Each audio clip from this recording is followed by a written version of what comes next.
Puis une autre idée de sortie pour les fêtes, si vous êtes de passage dans la capitale française, vous pouvez aller découvrir le musée Zadkine. Oui, en 1981, la veuve d'Ossip Zadkine, à sa mort, a permis de céder ce musée à la ville de Paris. Et c'est l'un des 14 musées municipaux de Paris, cet atelier qui est à côté du musée du Luxembourg, assez charmant, assez méconnu aussi, avec ce jardin, cette véranda, 400 sculptures de cet artiste cubiste né en Russie, mais qui a travaillé, qui a vécu en France. En ce moment, le musée Zadkine propose une exposition qui s'intéresse au lien entre l'artiste et la matière, qu'il s'agisse de la roche, du bois, mais également de l'encre ou de la gouache, puisqu'il peignait également, Zadkine. Je vous propose de visiter cette exposition et ce musée avec Luna Guépadoine et Guillaume Gouet. En 1910, Ossip Zadkine quitte l'Angleterre où il s'est formé pour poser ses valises dans ce petit atelier parisien au cœur de la folie de Saint-Germain-des-Prés.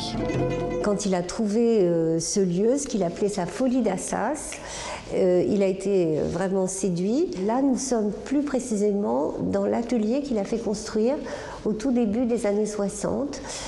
C'est un lieu effectivement qui lui servait à travailler le plâtre, à travailler de nombreuses matières.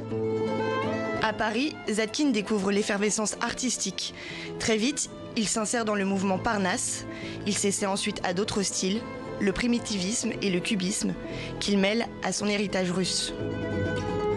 La force de Zadkine, c'est la pluralité de ses influences originaire. Il est à la fois juif, il est très influencé donc par la religion orthodoxe. Il vit entre la Russie, l'Angleterre, il ira plus tard aux États-Unis. Donc c'est quelqu'un qui fait avec cet héritage et cette diversité d'influences.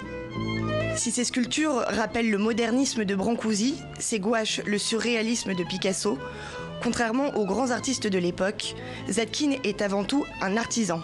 Et ce savoir-faire se ressent dans son approche de la matière. La matière, c'est une question d'instinct. Et chez lui, ça se vérifie toujours. La matière pour lui, c'est le bois, les veines du bois, les nœuds du bois. C'est aussi la pierre. Il travaille la pierre d'une manière absolument originale dans la mesure où il est à l'écoute. Il ne violente pas la matière. Il essaie de faire sortir de la matière tout ce qui peut y être contenu.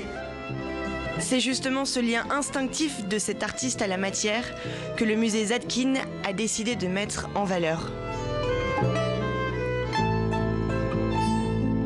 Merci Jean-Baptiste, à bientôt.